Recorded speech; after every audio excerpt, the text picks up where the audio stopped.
Hi, welcome to my channel guys. This is Prunshi Varma, and in today's video, we will discuss the complete interview process for a well-known company Capgemini. Then we will discuss technical interview question answers for your ease, and in last, we will discuss some important tips for your upcoming interview in Capgemini. So now without wasting a moment, let's get started today's video. Let's get started with a brief introduction of Capgemini. Capgemini SE is a French multinational expert administration and business counseling enterprise headquartered in Paris, France. It gives IT benefits and is one of the world's biggest IT counseling, outsourcing and proficient administrations organizations with more than 200,000 representatives in more than 40 nations, of whom about 100,000 are in India. It was established in 1967 by Serge Kampf in Grenoble, France. Paul Hermelin has been director and CEO of the Capgemini since his arrangement in December 2001. Capgemini was put at number 665 in Forbes' rundown of the world's largest public companies, at number 233 top multinational performers, and at number 391 in world's best employers. Alright. Now discuss about recruitment process and academic criteria of Capgemini. The Capgemini recruitment process generally consists of 3 rounds of selection: online assessment test, technical interview round, HR interview round. Let's discuss each and every interview round in detail one by one. First one is online assessment test. The online-based assessment test is the first step in the recruitment process. The candidates who clear this round are called for the technical interview rounds. The test is divided into 4 parts. The detailed online test pattern for the Capgemini recruitment process includes pseudocoding. This is an MCQ round.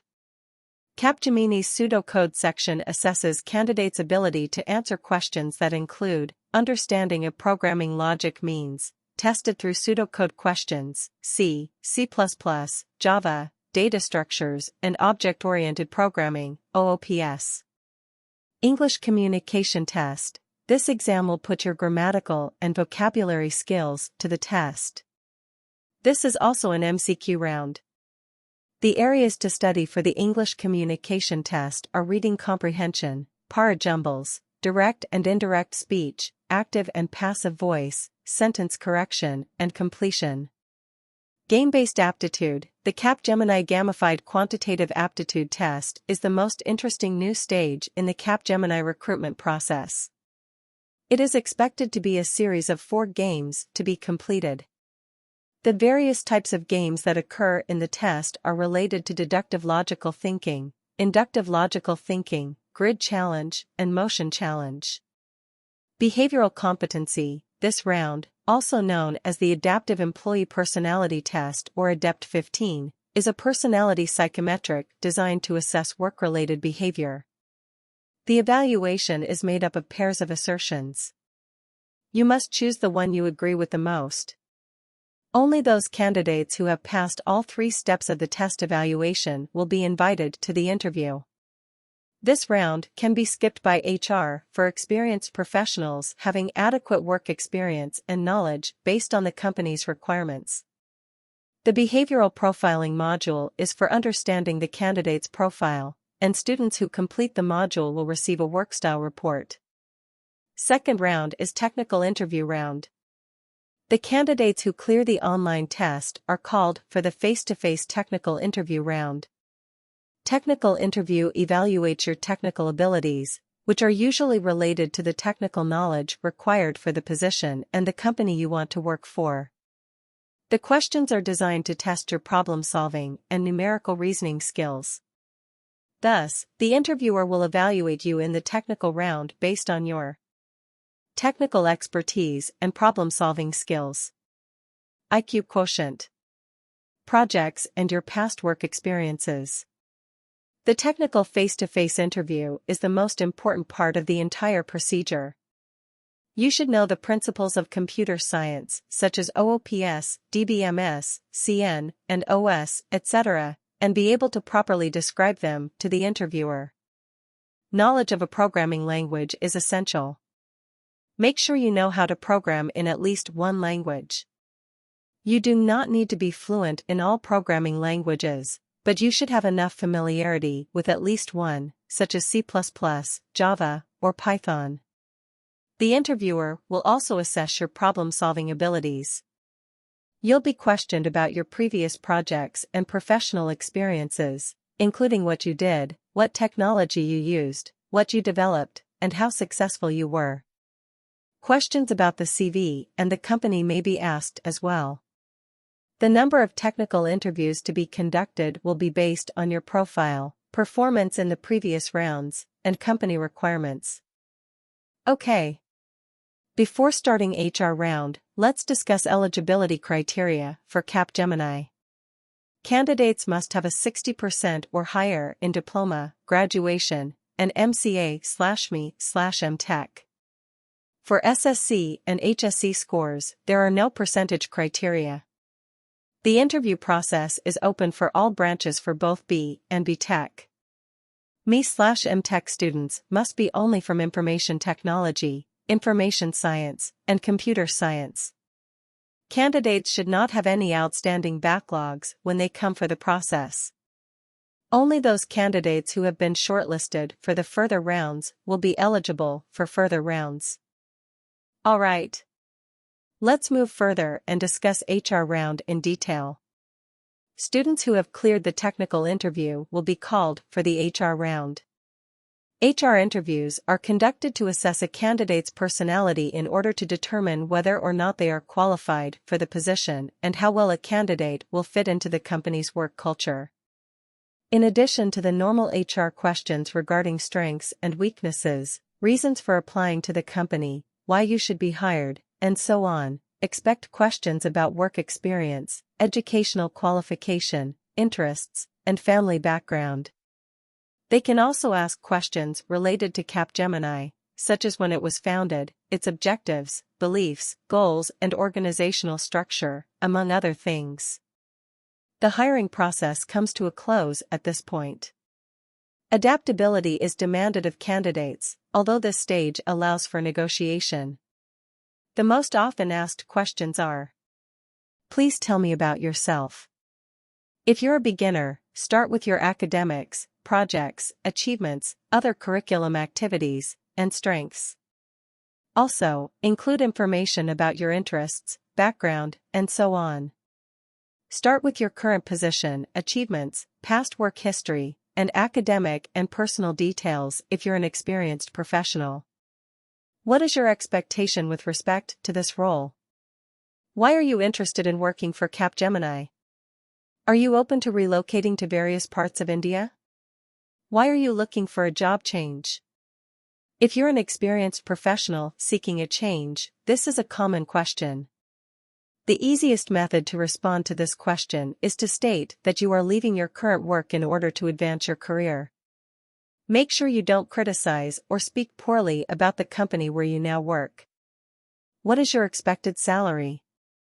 This is a difficult question to answer. It is generally asked from experienced employees. You may inquire about the company's standard raise for employees. Do you have a question for us about the company? Alright. I hope you understand the complete interview process in detail. Let's move further and discuss some very important technical interview question answer for your upcoming interview. First question: why is it suggested to utilize a database management system, DBMS? List some of its primary advantages to explain. Answer: the following are some advantages of using DBMS. First one is minimizing data redundancy. DBMS supports a system to eliminate data redundancy within the database by integrating all data into a single database, and because data is stored in only one location, there is no duplication of data. Second is data sharing. In a DBMS, data can be shared among several users at the same time because the same database is shared across all users and by various applications. Third is data integrity. This refers to the database's data being consistent and accurate at all times. It is critical because a database management system, DBMS, contains numerous databases, each of which contains data that is visible to multiple users. As a result, it's critical to guarantee that data is accurate and consistent across all databases and for all users.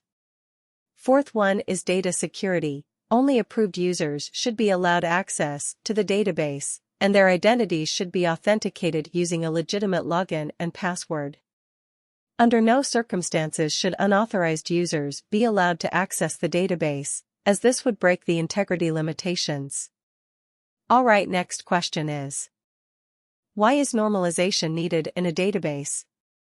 Answer: the term normalization refers to the process of analyzing relation schemas based on their functional dependencies. Normalization is the technique of splitting up data into numerous tables to reduce redundancy.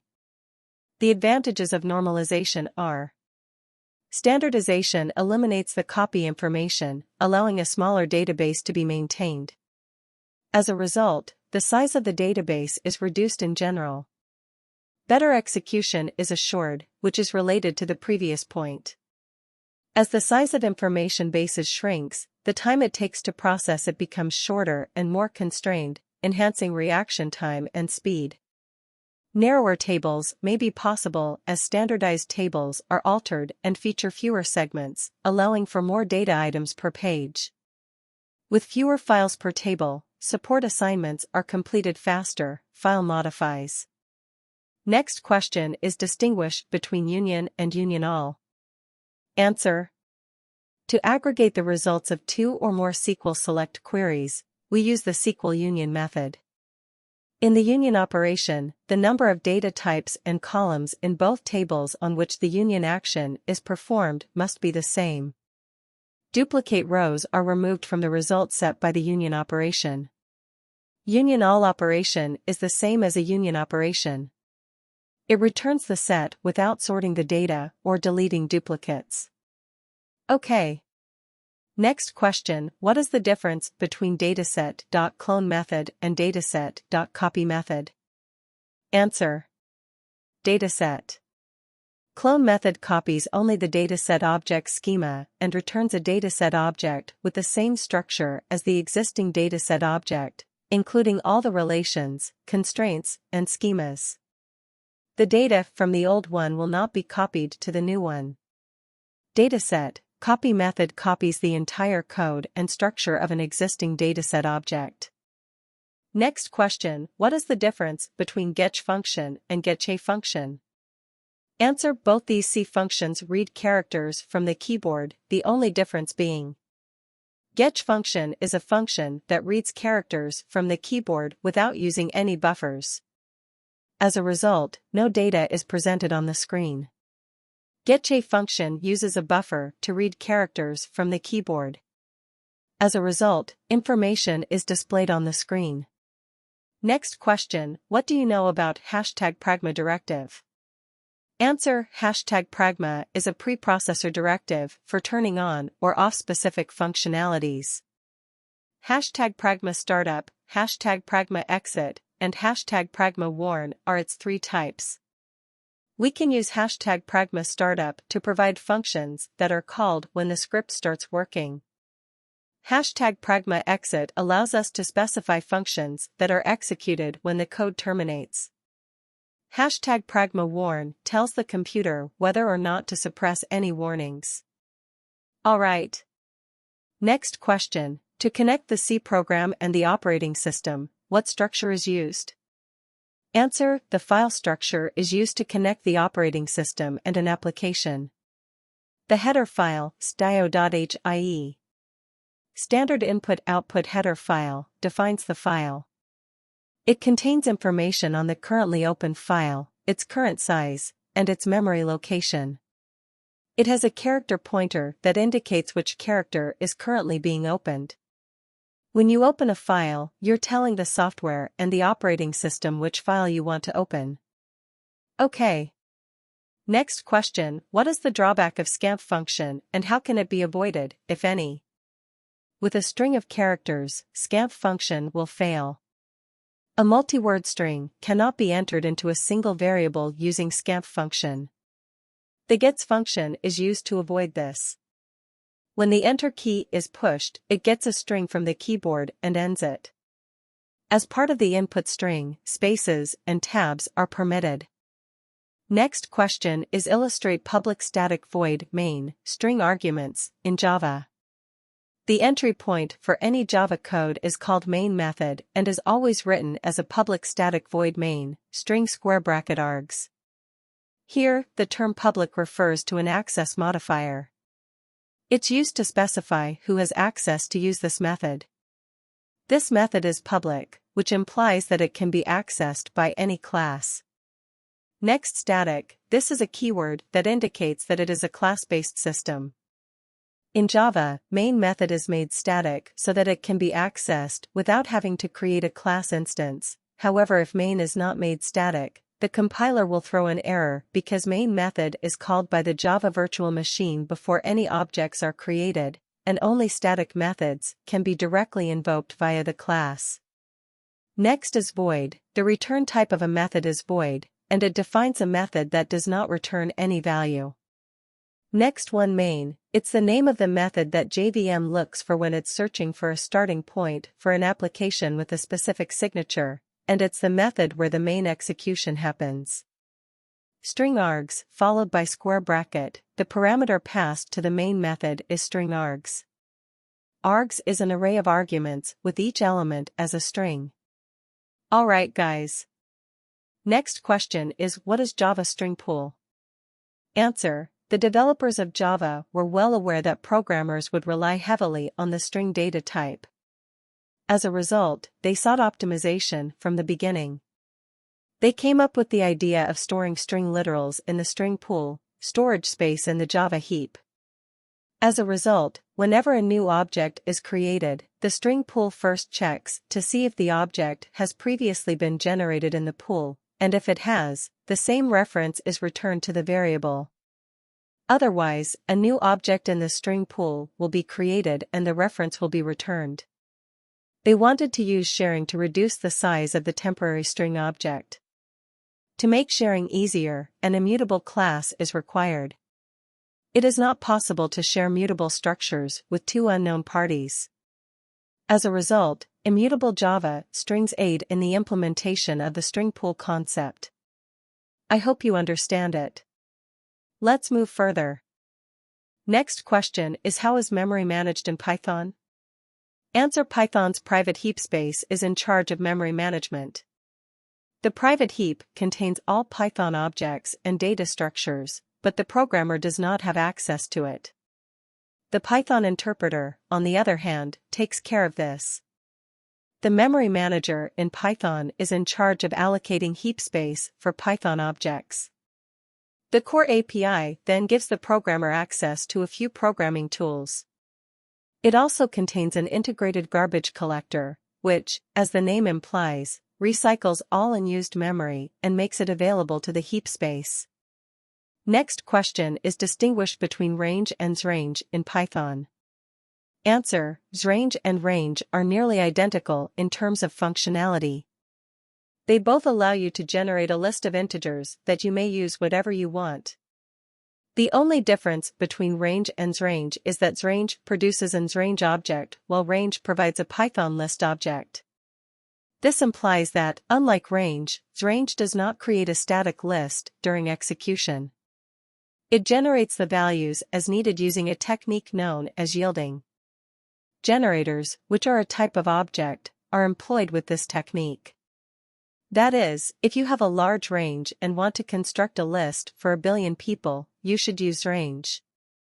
This is particularly the case if you're working with a system that demands a lot of memory, such as a cell phone, because range will utilize as much RAM as it can to build your array of numbers, causing a memory problem and crashing your app. The next question is, what are the advantages of NumPy arrays over Python lists? Answer. The following are some advantages of NumPy arrays over Python lists. NumPy arrays store data in a sequential manner, unlike Python lists, making data processing simpler. NumPy is not just more efficient, but but it's also easier to use. We get a lot of vector and matrix operations for free, allowing us to avoid doing unnecessary work. They're also put to good use. NumPy arrays are faster, and NumPy has a lot of useful features like FFTs, convolutions, quick searching, simple statistics, linear algebra, histograms, and so forth. Alright guys. Let's move further. The next question is, what are the disadvantages of using an array to implement queue? Answer the cons of using an array to implement a queue are. Even if the queue is empty, if it has a significant number of enqueue and dequeue operations, we may not be able to insert entries at some time, as in the case of linear increment of front and rear indices. This problem is solved by using circular queue. When using an array to construct a queue, there may be occasions where we need to extend the queue to insert additional elements. Because it is nearly impossible to extend the array size when using an array to implement a queue, determining the suitable array size is always an issue. Next question, is there a good reason to choose BSTs over AVLs in the first place? Answer is, if you wish to compare the two, an AVL tree to a simple binary search tree, BST, without balancing it, then AVL will require additional memory. Each node must keep track of its balance factor, and each operation has the potential to be slower, because you need to maintain the balance factor and sometimes perform rotations. The worst case for BST without balancing is quite terrible, linear. However, if you are confident that this worst-case scenario will not occur, or if you don't mind if the process is slow in rare circumstances, BST without balancing may be preferable to AVL. Okay, I hope you understood. Let's move further. Next question is, list the advantages of using tries over binary search trees, BSTs. Answer, the advantages of tries over binary search trees, BSTs, are as follows. It's quicker to look up keys. In the worst-case scenario, looking up a key of length m takes order of m time. Because lookups are dependent on the depth of the tree, which is logarithmic in the number of keys if the tree is balanced, a BST does order of log n key comparisons, where n is the number of items in the tree. As a result, a BST takes order of m log n time in the worst scenario. Furthermore, order of log n will approach m in the worst-case scenario. Also, on real processors, the simple actions tries utilize during lookup, such as array indexing with a character, are quick. Because nodes are shared between keys with common starting subsequences, tries with a large number of short keys are more space-efficient. Tries facilitate longest prefix matching, assisting in the discovery of the key with the longest possible prefix of characters, all of which are unique. The length of the key is equal to the number of internal nodes from root to leaf. As a result, balancing the tree isn't an issue. Alright. Next question is, what distinguishes a structure from a class in C++? There are a few distinctions between a class in C++ and a structure. These are the following. When creating a structure from a class or another structure, the base class or structure's default access specifier is public. When deriving a class, on the other hand, the default access specifier is private.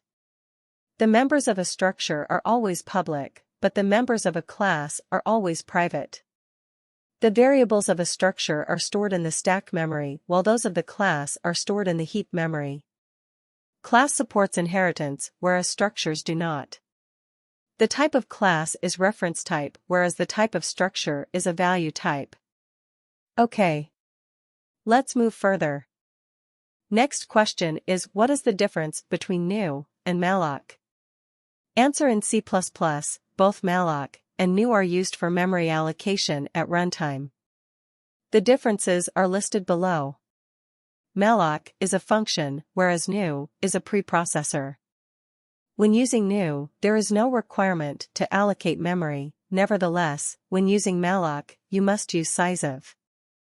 New sets the new memory to 0 and malloc assigns a random value to the newly allocated memory. The new operator allocates memory and invokes the constructor for object initialization, whereas the malloc function allocates memory but does not invoke the constructor. Because the operator is faster than the function, the new operator is faster than the malloc function. Next question: what are virtual functions and pure virtual functions? Answer: a virtual function is a member function that is declared in a base class and overridden by a derived class.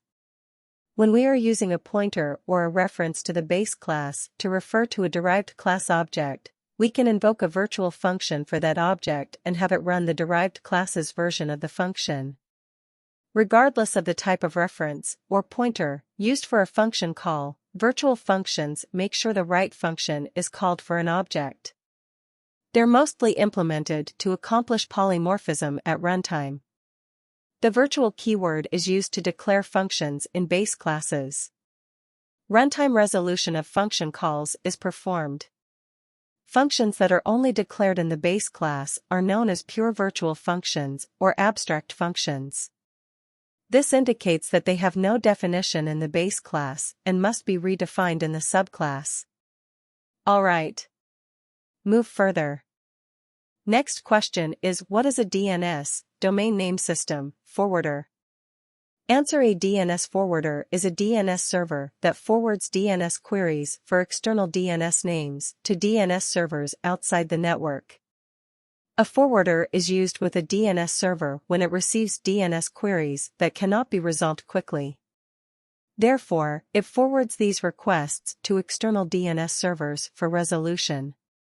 A DNS server that is configured as a forwarder behaves differently than a DNS server that is not configured as a forwarder.